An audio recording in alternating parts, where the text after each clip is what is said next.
Seja bem-vindo ao Expresso Emprego Digital, num espaço dedicado ao setor, em parceria com a SIC Notícias.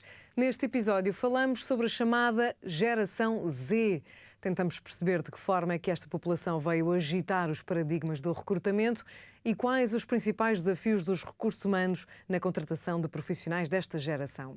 Contamos para isso com a ajuda de Alexandra Andrade, CEO da ADECO Portugal. Alexandra, bem-vinda. De fundo falamos de geração Z, portanto aquelas pessoas que são nascidas entre ali meados dos anos 90 e 2010, sensivelmente. O que é que distingue esta geração das anteriores? Muito bem, obrigada, Rita. A geração Z, efetivamente, estima-se que em 2025 já será 27% da nossa força global de trabalho, que nos traz efetivamente muitos desafios, mas que também traz imensas coisas positivas e que nos fazem acreditar no futuro. O que é que os distingue? Basicamente, o que é que eles procuram? Eu acho que eles são nativos digitais.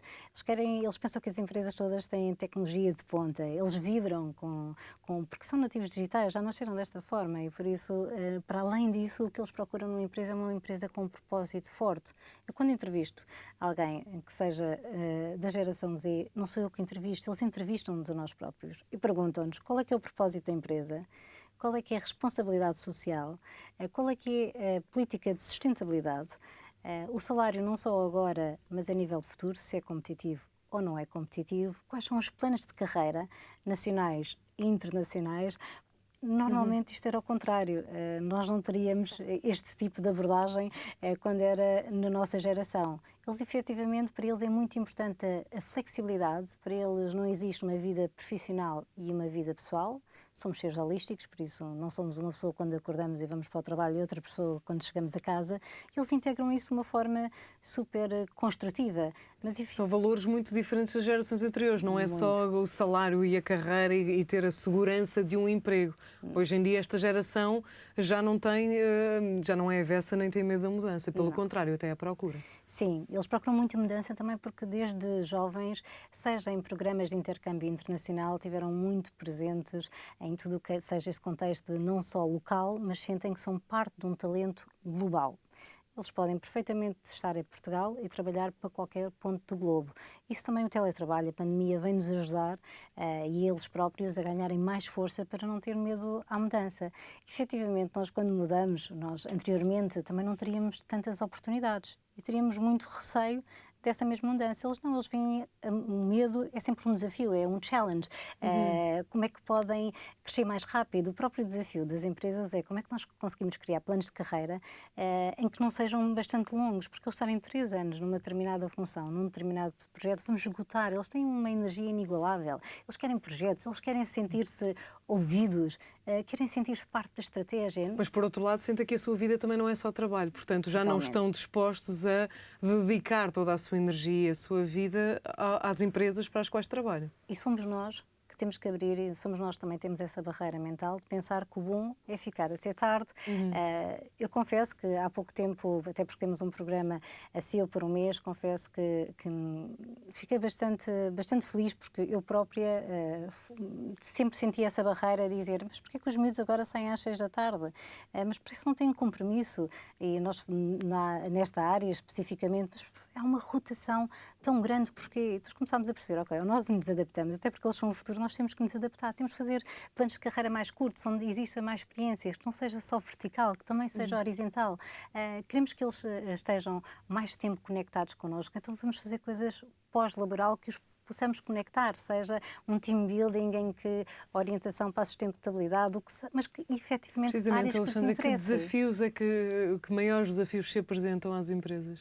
É efetivamente conseguir atrair, desde logo, porque na parte da atração eles conseguem uma posição em Portugal ou em qualquer ponto do globo com salários muitas vezes mais competitivos. Logo aí temos a questão do salário, porque as empresas, e em Portugal temos o tecido empresarial que temos e que é fantástico, mas efetivamente não conseguimos salários como se calhar conseguem em Inglaterra ou na Suíça numa primeira abordagem. E como têm experiência internacional, são fluentes em inglês, muitas vezes dominam um terceiro idioma, efetivamente para nós é muito difícil conseguir atraí-los. Depois de atraí-los é fidelizar. Como é que os fidelizamos? Lá está. Com esses planos de carreira curtos, a nível de experiências, temos que lhes proporcionar experiências, muitas vezes funciona muito bem a nível de gestão de projetos transversais transversais à empresa, mesmo que não seja essa a sua função, mas de serem embaixadores de uma determinada área que seja estratégica para a empresa. E também com outras mais-valias, ou seja, com outros aspectos que eles valorizam, não é? Como as atividades, o ter mais tempo, se calhar trabalhar menos horas e poder gerir de forma diferente o horário, são hoje em dia coisas que não é só o salário, não é só o dinheiro, mas que também atraem os trabalhadores e os profissionais. Por exemplo, a política de diversidade e inclusão é fundamental para eles, é uma das coisas que perguntam qual é que é o propósito da empresa, como é que é a empresa a médio, longo prazo. Eles fazem perguntas que eu lembro-me na altura, eu só queria ter um emprego e eu lembro para ter um estágio era bastante difícil. Eles querem ser e desafiam muitas empresas, eles não dizem que sim, eles desafiam bastante e esta questão da mudança para eles está inerente. E eu acho que também temos que abrir um pouco a mente. Eu, se tiver uma pessoa da geração Z durante 2 ou 3 anos na empresa e se for um win-win, se nós demos oportunidades de desenvolvimento e esta pessoa trabalhar bem, não é necessariamente mau. Eu vou ter que contar com essa rotação natural deste tipo de profissionais, porque não posso estar sempre a dizer, não, eles não têm compromisso. Não, o nível de compromisso deles que eles conseguem perceber é este. Já é mais difícil manter um funcionário numa empresa durante 20 anos, como era até aqui, e são de facto grandes os desafios para as empresas. Quais é que são os maiores erros que as empresas cometem em relação à geração Z? Eu diria que é esta que eu acabo de dizer, que é falta de compromisso, e eu contra mim falo, que muitas vezes sem querer o dizemos, mas estes miúdos não têm compromisso, mas porque é que eles não são fiéis a nada? Como é que nós conseguimos agarrá-los? Como é que nós conseguimos fazê-los parte de um todo? Efetivamente porque eles querem ser ouvidos, eles querem ser parte integrante. E se nós não mudarmos a estratégia da forma como os fazemos desde o onboarding na empresa, desde os projetos em que eles possam participar, estas career paths mais específicas, mais curtas, mas onde eles possam desenvolver a sua carreira em diferentes áreas, eles gostam de experiências, eles vivem experiências e nós temos que proporcionar que eles possam viver a experiência na empresa. Por isso as empresas deixaram de ser meros escritórios para ser centros também um pouco de diversão, onde têm espaços para poder fazer brainstorming, onde podem falar com várias pessoas, são espaços muito mais abertos, a nível corporativo muito mais saudáveis. Esta questão do bem-estar e de saúde que sempre falamos, eles vieram-nos desafiar bastante. Ninguém gosta de trabalhar 16, 18 horas por dia. Sem dúvida, e hoje em dia fala-se muito mais abertamente do burnout, do excesso de trabalho, da ansiedade que o trabalho provoca. E eles vieram-nos dar isso positivo. Algo que, porque eu sinceramente, não são coisas muito tão diferentes assim.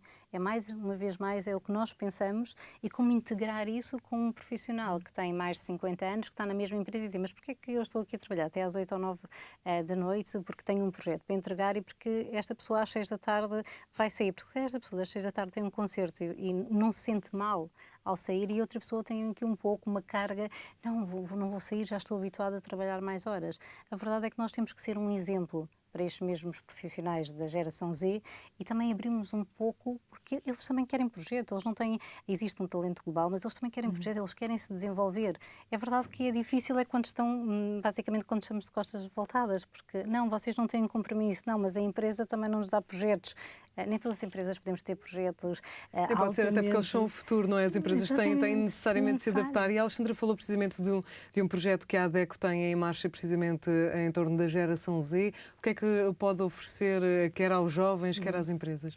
É o programa mais interessante. Eu já tive a oportunidade em Portugal, que estou há 1 ano e meio, de fazer parte deste programa, que é o CEO por um mês, que acontece a nível mundial, em toda a ADECO a nível mundial, que é um programa de shadowing do Country Manager, em que faz cerca de 30 dias que está neste shadowing com o Diretor-Geral e também com toda a empresa. Basicamente, nós recebemos este ano 1000 candidaturas, existe uma inscrição em massa, depois lançamos vários desafios e assessments até escolher um top 10.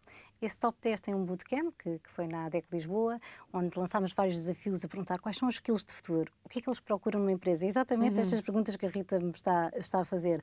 Em grupos, dividimos em grupos e vivemos uma experiência bastante interessante, cerca de 5 horas, e desse top 10 escolhemos 3 pessoas onde eu entrevistei individualmente.